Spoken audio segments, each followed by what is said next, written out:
একটা মেয়ের বিয়ের পর তার মাঝে কতটা পরিবর্তন আসে সেটা শুধু একটা মেয়েই জানে। সারাদিন এত খাটাখাটি করার পর কেন জানি শ্বশুর বাড়িতে সবসময় মেয়েরই খারাপ হয়। আজকে রান্না বান্নার পাশাপাশি পুরো রুমের লুকটাই চেঞ্জ করে ফেলেছি। আসসালামু আলাইকুম এভরিওয়ান, কি অবস্থা সকলের? আশা করি সবাই ভালো আছে। সংসারে এত কাজ করার পরও কেন জানি মনে হয় কোনো কাজই হচ্ছে না। একটা করার পর আরেকটা থাকে, আরেকটা করার পর আরেকটা, কোনোভাবে শেষ হচ্ছে না। আর যাদের বাসায় ছোট বাবু আছে তাদের তো কথাই নাই, কাজই শেষ হয় না। একটা বাচ্চা মানুষ করা যে কতটা কঠিন সেটা মানা হলে বুঝতামই না। আমার মনে হয় সকাল থেকে রাত পর্যন্ত আমার সময়গুলো রকেটের গতিতে কেটে যায়। সবার কাজ ঠিকঠাক মতো করে উঠতে পারলেও নিজের জন্য কোনো সময় বের করতে পারি না। অনেকদিন ধরেই ভাবতেছি রুমের পর্দাগুলো চেঞ্জ করব, তাই তো আপনাদের ভাই আমাকে 2 সেট পর্দা এনে দেয়। এদিকে আমার দুষ্টু ছেলের কাহিনী দেখুন, আমি কাজ করতেছি আর ও আমাকে পিছন থেকে কিভাবে বাড়ি মারে। আমি তো অনেক ভয় পেয়ে গেছি, পিছন ফিরে দেখি আমার ছেলেটা যত বড় হচ্ছে দিন দিন যেন ততই দুষ্টু হচ্ছে। যাই হোক, এবার বলেন আমার পর্দার কম্বিনেশনটা কেমন লাগছে? আকর্ষণীয় পর্দাগুলো আমি নিয়েছি টিএচও মার্ট ফেসবুক পেজ থেকে। তাদের কাছে আপনারা পর্দা থেকে শুরু করে সকল ধরনের ফার্নিচার কভার পেয়ে যাবেন। তুর্কি, Korean, velvet, China print fabrics এর সকল ধরনের ফার্নিচার কভার নিতে পারবেন। তারা সরাসরি কারখানায় তৈরি করে। কোয়ালিটি নিয়ে কোনো দুশ্চিন্তা করতে হবে না, অরিজিনাল প্রোডাক্টই পাবেন তাদের কাছে। আমি এর আগেও তাদের থেকে পর্দা নিয়েছিলাম। কোয়ালিটি ভালো হওয়াতে আমি আবারও 2 সেট পর্দা অর্ডার করি। তাদের কাছে প্রিমিয়াম ও নরমাল 2 ধরনের পর্দা রয়েছে। কম বাজেটের মধ্যে যদি নিতে চান তাহলে নরমালটাই ভালো হয়। আমি নরমাল আর গর্জিয়াস দুইটাই নিয়েছি। বিয়ের আগে আমি আমার মাকে দেখেছি সে সবসময় সংসার সাজাতেই ব্যস্ত ছিল। এখন বিয়ের পরে আমার নিজেরও সংসার সাজাতে অনেক ভালো লাগে। আমি আমার হাত খরচের টাকা বাঁচিয়েও আমার সংসারের জন্য কেনাকাটা করি। আমার মতো যদি কেউ করে থাকেন তাহলে অবশ্যই কমেন্ট করে জানাবেন। এগুলো হচ্ছে আমার আরেকটা পর্দা সেট, যেটা একটু প্রিমিয়ামের মধ্যে, কালারটা অনেক সুন্দর। এই 2 সেট পর্দা আমি নিয়েছি টিএচও মার্ট ফেসবুক পেজ থেকে। তারা সারা বাংলাদেশ ক্যাশ অন ডেলিভারি দিয়ে থাকে। এবার আপনারাই বলুন আমার রুমে কোন পর্দাটা বেশি ভালো লাগতেছে, প্রথমটা নাকি দ্বিতীয়টা?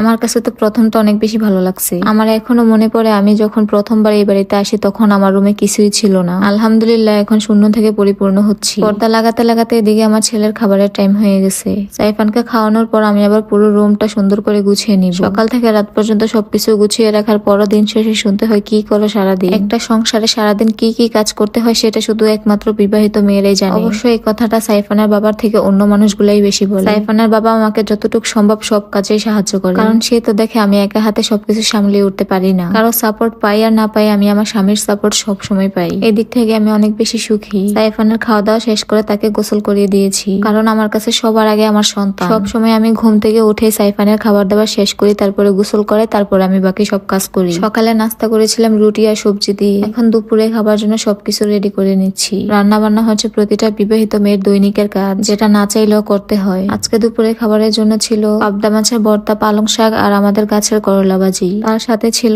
ডাল আর ইলিশ মাছ ভাজা। সকালে রুটি খাওয়ার জন্য যে সবজিটা করেছিলাম ওইটাও ছিল। এই টুকিটাকি সবকিছু করতে করতে কিন্তু দিন প্রায় শেষ।